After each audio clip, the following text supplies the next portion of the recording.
working towards your goal. We can do, and we will do. And liftoff. Touchdown confirmed.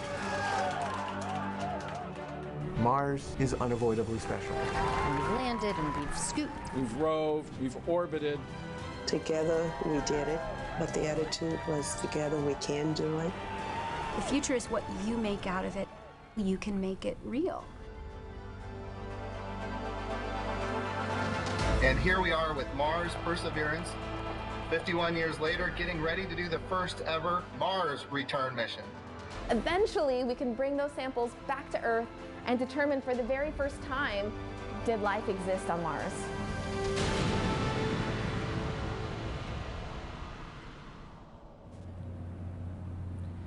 Good day. My name is Janet Petro, and I'm the Deputy Director here at America's Multi-User Spaceport, otherwise known as the Kennedy Space Center. When we started 2020, we knew we were going to have a big year at the spaceport, and I think the events and the milestones of the next couple days are really going to demonstrate that. You know, I got to give a shout out to JPL, who designed and built the Perseverance spacecraft. But I also want to say how incredibly proud I am that the Launch Services Program that we house here at the Kennedy Space Center and is going to be managing the launch of this spacecraft and the ULA rocket tomorrow is located right here at the Kennedy Space Center.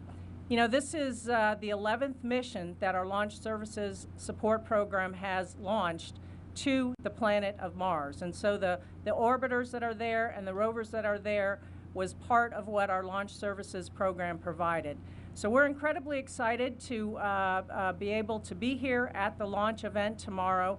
And I'd like to go ahead and introduce our administrator, Mr. Bridenstine, to say a few words. Jim? Well, thank you, Janet, and it is fantastic to be here at the Kennedy Space Center, which of course is it's a historic and storied agency or center here in Central Florida, and to see all of these activities that are happening here again is really remarkable.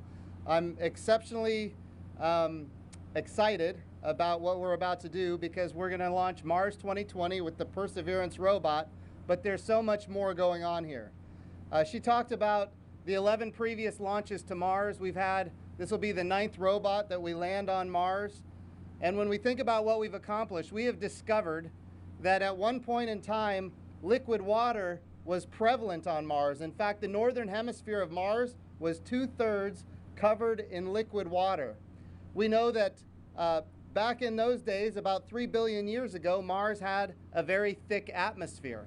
And we know that Mars had a strong magnetosphere that protected it from the radiation of deep space. We know these things because of previous missions. With the mission that we currently have on Mars, Curiosity, we now know that the methane cycles of Mars match the seasons of Mars, which could be an indicator, it's not definite, but it could be an indicator that life may very well still exist on Mars today under its surface, separated from the radiation of deep space. We have also found what very well could be liquid water below the surface of Mars. Again, another amazing discovery about the potential of life on another world. We're talking about microbial life here. And because of Curiosity, we now know that Mars is covered in complex organic compounds that don't exist on the moon at all. They're all over Earth and they're all over Mars, and of course those are the fundamental building blocks of life, and they're all over Mars. So this is the first time in history where we're going to go to Mars with an explicit mission to find life on another world, ancient life on Mars. Are we going to be able to do that? We don't know. We don't know if life existed there or not. But we do know that Mars at one point in its history was habitable. We don't know that it was inhabited, but we know that it was habitable. And now we're actually, no kidding, going to do an astrobiology mission to the surface of Mars. One other thing, a number of other things that are important, but I'll just mention a few of them really quickly. The President has given us a challenge to plant an American flag on Mars. In order to do that, we're going to need to send humans. And when we send humans to Mars, they're going to have to be able to breathe, and we can't take all of that oxygen with us. So in this mission, we have a technology demonstration called MOXIE. We're going to take the carbon dioxide atmosphere of Mars and we're going to turn it into oxygen so that when humans get there, we know that we're going to be able to create the oxygen necessary for life support. Another very important technology demonstration on this mission is, for the first time ever, we're going to fly a helicopter on Mars. We call it Ingenuity. And Ingenuity is going to transform how we think about exploring worlds in the future.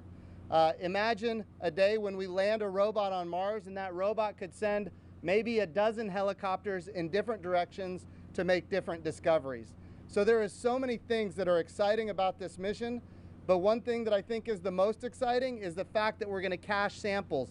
When we study the chemistry of these sediments in the areas where we believe there could have been at one point in time life, we're going to look at the chemistry and make an assessment as to whether or not it could have been there. We're going to cache samples. And in 2026, we're going to launch a mission from Earth to Mars to go pick up those samples and bring them back to Earth for the first time in history, doing a Mars sample return mission. So there are so many exciting things about this particular mission. I want to say thank you to the team at JPL, our center out in California that has done amazing work on this. I want to thank our partners at Lockheed Martin for helping with the entry, descent, and landing capabilities. I certainly want to thank the United Launch Alliance, which of course is providing the Atlas V rocket that's launching this vehicle. And of course, the folks here at the Kennedy Space Center that have done such magnificent work helping ULA get ready for this launch. So I just want to say it's a great day. We're going to open it up to a few questions. I want people to know I've got some other guests here on the stage. Questions are open for all of us. But Zena Cardman, as you can tell, she's one of our astronauts, one of our best. And unlike a lot of other astronauts, she's a biologist. She's a biologist that is now looking at maybe becoming an astrobiologist. So we're going to one day send humans to Mars. She very well could be one of those humans. And of course, we're going there to study whether or not life could exist or may have at one time existed on Mars. So we're very excited to have our astrobiologist astronaut Zena Cardman here. And of course, Jim Morehard, the Deputy NASA Administrator, who has spent a previous career in the United States Senate helping America achieve its goals, not just in space exploration, but national security and defense and other things. And as everybody understands, when it comes to doing what we do, we require appropriations from Congress. And Jim has been a tremendously valuable asset in helping us achieve what is now the highest budget that NASA has ever had in nominal dollars. So we're very excited. We're all open for questions, and we're ready to take them whenever you guys are. Thank you. Hello, Marcia Dunn, Associated Press for you, Mr. Bridenstine. Tomorrow is the first leg of this relay race that we got the rundown on yesterday. It sounds crazy hard, you know, complicated, 4 launches, multiple spacecraft. I mean, when you hear about this, how doable is it? How challenging? What's the chances this is all going to pull off and these rocks come back in 2031? Yeah, it's Marcia, wonderful question. It's without question a challenge. I mean, there's no other way to put it, and it's not easy, and there's a lot of risk involved from a success perspective. That being said, we know how to land on Mars. Like I said, we've done it 8 times already. This will be the 9th. Entry, descent, and landing, of course, is the scariest part, just getting there. You've heard of the 7 minutes of terror. That's going to happen in February of 2021. And then, of course, operating on the surface of Mars. We have seen how harsh the Mars environment is. We saw what happened with Opportunity, with the sandstorm that covered up its solar arrays and disabled it. And eventually we had to come to the end of its useful life. Of course, that was after 15 years of productive discovery. So that's an amazing achievement in itself. This particular rover, of course, like Curiosity, it's got radioisotope thermal generation, so it's not as dependent on the solar arrays. It's nuclear powered, if you will. So nuclear decay is what creates heat, and then we transfer that heat into electricity, and we're able to power the robot that way. So I think that's a pretty proven technology. I think it will be able to sustain even in the harsh environments of the Martian atmosphere. But you're absolutely right. There's a number of risks between caching those samples and bringing them home. I'll tell you the top risk, and Jim Morehart and I talk about this all the time, the top risk is getting the budgets. We got to get the budgets in order to get the resources to go and bring those samples home. But we're planning for it. Like I said, we have the highest budget in NASA's history in nominal dollars right now, and it's in fact going up. We're at $22 billion right now. The president's budget request before the House and the Senate right now is $25.2. So we're going to be working on that day in and day out to make sure that we have the resources necessary. But let's pretend we get those resources. Then we have to launch a launch vehicle, which, as you described, it's a relay race. So we have to launch a launch vehicle, something that has never been done before, and then that launch vehicle has to successfully get those samples and bring them back to Earth. Here's what we know. We know that NASA has an amazing workforce, and of course, for this particular mission, JPL is the lead, the Jet Propulsion Laboratory at Caltech in California. And I will tell you that I am confident that given the talent that we have at this agency, that we can in fact be successful. But it's not easy, and there will be challenges ahead. So thank you for the question. Hi, Irene Klotz with Aviation Week. So speaking of the budget, Senator Shelby on Monday introduced a coronavirus response supplemental appropriation that includes about $1.5 billion for NASA. Is that about what you estimate the financial impact of the coronavirus has been on the agency, and what are the top 2 or 3 budget drivers in that $1.5 billion? Thanks. You know, great question. We're in the middle of looking at that. They have put in the funds in the Senate bill. As you know, with COVID, and our workforce has done an amazing job. Here we are, we're launching to Mars in the middle of a pandemic. We already launched 2 astronauts, and Bob and Doug hopefully will be coming back on Sunday in the middle of a pandemic.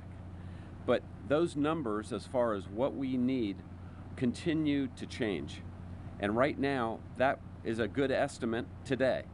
But that could change. It is changing as we continue to look at the impacts on cost and schedule of all our programs. And we're going to continue to work those numbers as we go forward and as that bill gets to enactment. So just at this point, what are the top 2 or 3 programs of the $1.5 billion? You know, it goes across all the mission directorates. So I'm not saying that there's any, there's a lot of money in human exploration when I looked at it, but it really covers all of the mission directorates and the centers. So. Thanks. Jim? I would add that number one, we are very grateful to Senator Shelby for doing that. We're very grateful to the Senate, and we would ask that members of Congress, both sides of the aisle, both the House and the Senate, step up to the plate and help. There will be more impacts as time goes on. We were very careful to protect 2 missions that were essential to the interests of the nation. The first one was launching American astronauts on American rockets from American soil for the first time since 2011. And then the second mission is this one. We had to protect this mission because Earth and Mars are aligned once every 26 months. And if we have to put this robot into storage, it will cost the American taxpayers $500 million. So we've done great work protecting our workforce. We've done great work protecting these missions.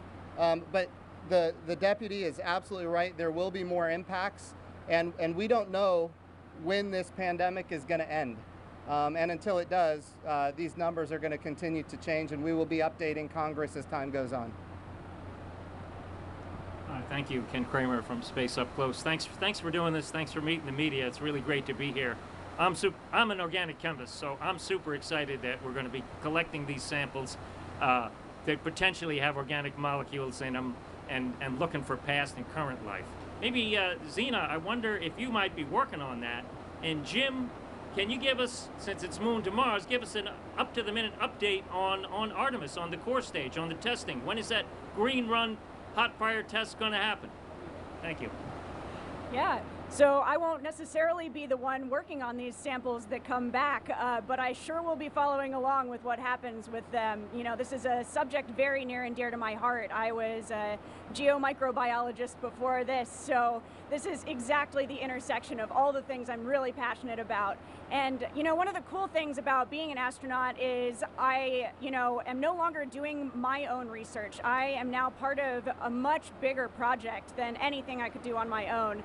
And so when I fly in space, I will be the eyes and ears and lab notebook of someone else's research and a much, much larger collaborative research project. So I will be really, really excited to see what happens with this mission.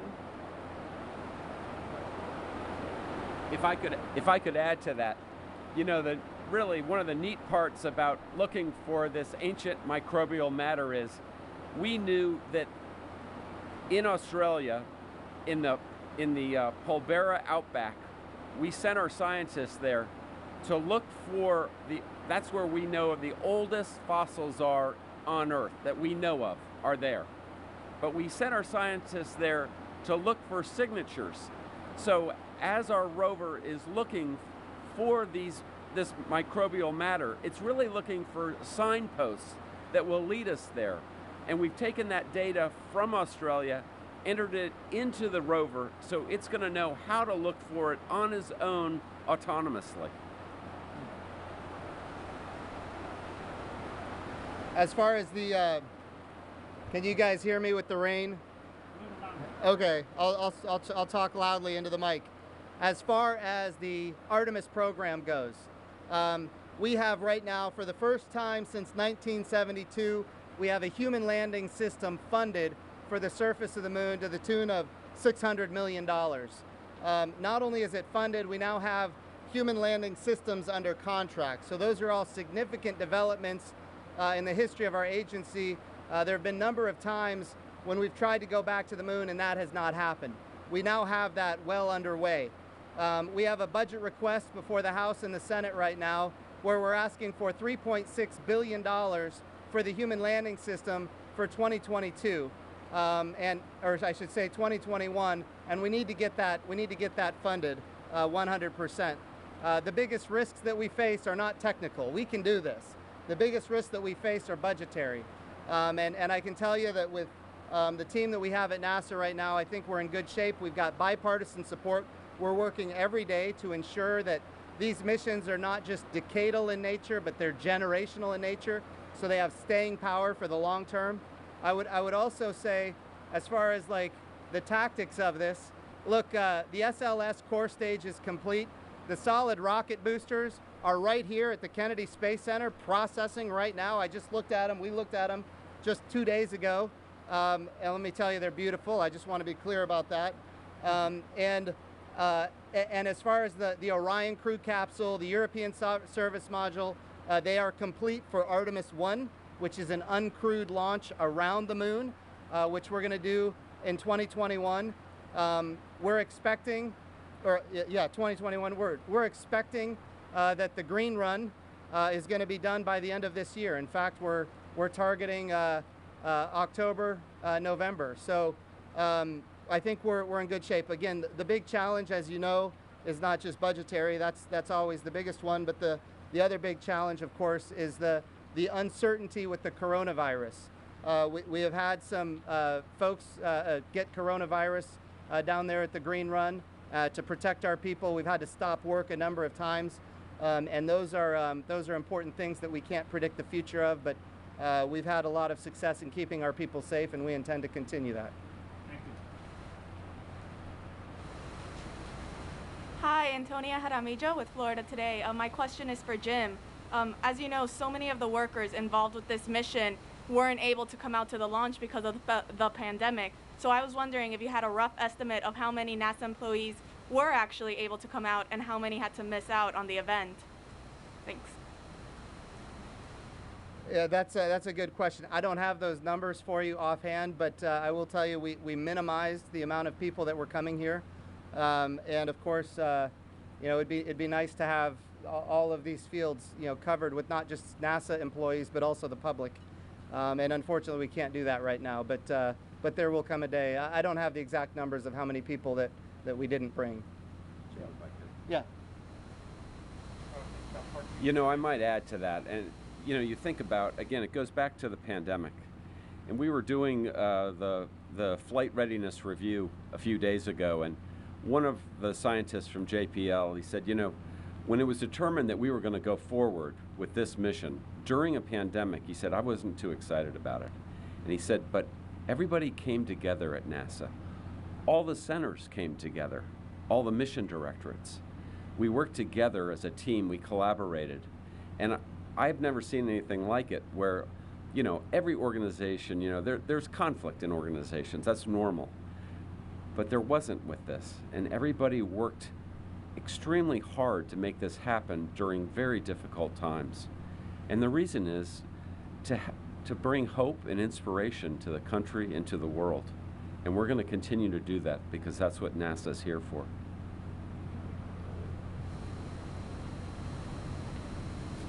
Hey, Mr. Administrator. You like Annie Lennox? Here Comes the Rain Again? So, I'm Mike from Fox 35 Orlando. My question is weather related, actually. So we're very excited about tomorrow's launch and also excited about Bob and Doug's return this weekend. But we've got this system that could come to the peninsula. Looks like it will. Wonder what the discussion is like sort of behind the scenes about if we lose tomorrow's opportunity, can we go next week? And also sort of what's happening with the conversation about the astronauts' homecoming. Yeah, so great questions all. We have a launch window here for this mission to Mars that goes until about August 15th. And we can actually extend a few days past that if necessary, but the launch windows, should that happen, go to almost instantaneous launches on every single day after August 15th. So it's a challenge, but we could. If the weather doesn't work out tomorrow, we're still going to be in great shape. I will tell you, it looks like the weather is going to be good tomorrow morning for sure. So I fully anticipate that tomorrow morning we're launching to Mars. As far as Bob and Doug coming home from the International Space Station, which I know we're all very, very excited about, you know, we do have some limitations. The limitations, of course, are weather and sea states. The vehicle is good. The astronauts are ready to come home. The challenge right now is the weather and the sea states. And so we have a number of different locations identified for where they could come home. If they can't come home to the Atlantic Ocean right here off the coast of the Kennedy Space Center, we've got other locations around the state of Florida all the way over to Pensacola where they would have an opportunity to land. So, but again, it's not just the weather, it's also the sea states. And we need to have very calm seas for this vehicle to land, especially on the first effort here. It is still, we have to remember, this is a test flight. We're learning all kinds of things that we never knew before, and we want to get all the data before we push it any further than we absolutely have to. So look, if the weather isn't good or the sea states aren't good, we're going to take our time bringing Bob and Doug home. Our number one highest priority is their safety, and so we look forward to bringing them home safely. But I think we're going to be okay. It just might take a few extra days, but again, they might come home on August 2nd. Do you know when you might call it for Bob and Doug? Yeah, in fact, we're looking at maybe a 48-hour lead time as far as making a go, no-go decision.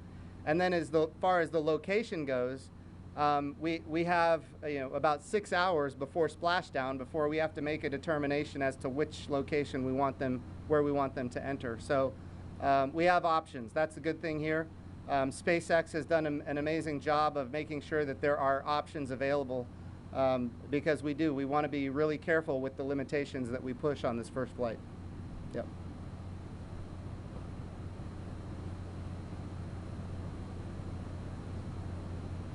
Hi, I'm John from AFP, and I just have a question regarding China, but this race to Mars with China, how is NASA living that?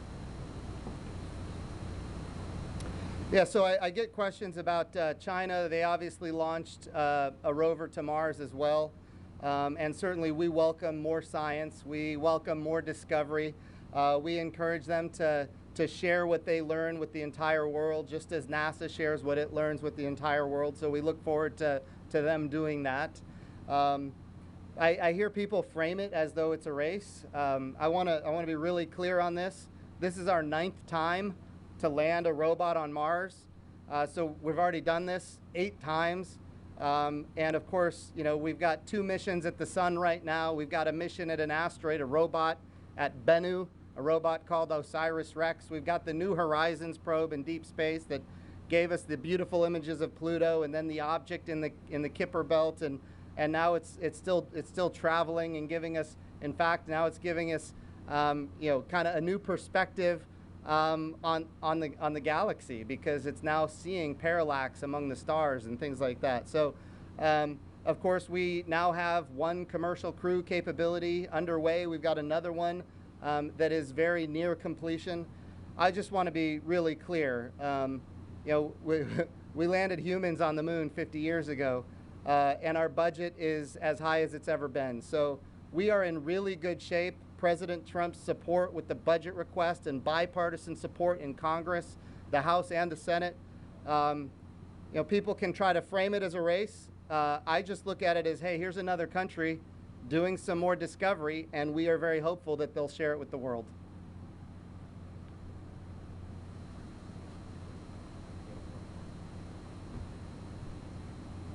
John McGill with Wyandotte Cable and News. This one's for Jim again.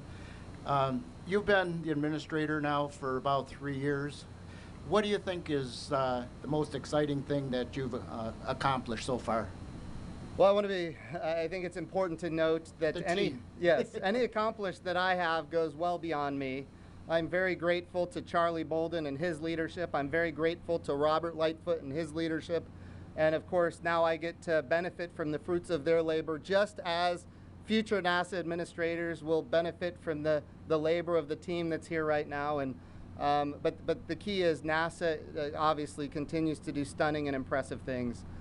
I will tell you, I was just an armchair civilian running a nonprofit museum in Tulsa, Oklahoma, when the space shuttles retired, and it was devastating to me. The fact that the United States of America was going to be without a human spaceflight capability. And at the time, we were all hopeful that it was only going to be a year. And then we went 9 years without any human spaceflight capability. And I think that was devastating for those of us who love and are enthusiastic about space exploration. So I think, the work that it took to get us to the point where we are once again launching American astronauts on American rockets.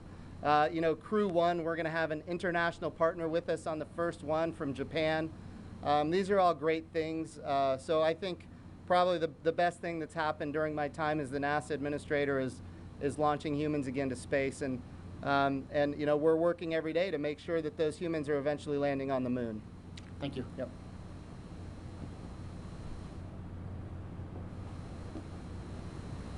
Hey there, Rachel Joy with Florida Today. So all of the Mars missions have launched on United Launch Alliance rockets, Atlas and Delta.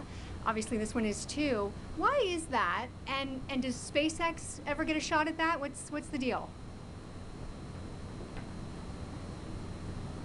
Yeah, so there's a process when every spacecraft needs a launch vehicle. And I mentioned earlier our launch services program. They have a whole, and it's a competitive process where they take the requirements of the spacecraft, the orbit they need to get into, the performance needed by the vehicle, and they issue a bid, and everybody competes against it, including SpaceX, who's on that contract. And then they do an evaluation to see which particular rocket best meets the needs of the government to get that spacecraft into orbit. So yes, SpaceX does have an opportunity now, and they will continue to have in the future as they're quickly building up their reliability and the numbers of launches at Atlas V. But they all compete, they all use the same factors, and our LSP team does a really great job of that. Can you be specific at all, though? What is it about their rockets, about the Atlas, about the Delta that met those requirements, or like what?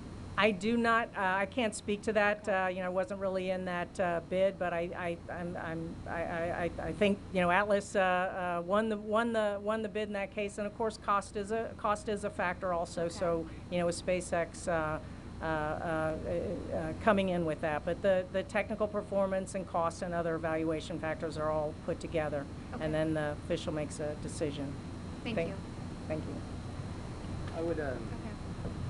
I would just add that if these robots take a long time to develop, and And so the decision as far as you have to design the machinery specific for the acoustics and the vibrations of a launch vehicle. So the selection for this launch was a while ago, long before I think I was the NASA administrator. I could be wrong on that, but I think it was before I got here. But I think that the point is, a lot of those previous missions that you talked about, there wasn't a competitive launch market at the time. It was we just had a few options, and they were all owned and operated by the government, purchased from contractors, of course, but operated by the government. So this idea where we have a launch services provider capability that is selecting, looking at competitive bids and making decisions. For our initial launches, that wasn't really the case for some of the previous Mars missions. Got it. Yep. Thank you. If I could add to that too, I spent a lot of time on the Senate Appropriations Committee, and look, we love our contractors, but rarely satisfied because they've got to meet their quarterly numbers. And our job is to preserve taxpayer dollars and to use them for the best benefit of the United States. And that's what we're really focused on more than anything else. And I get it, but I can guarantee you we also get those questions from a lot of other contractors too. I'm sure. Thank you.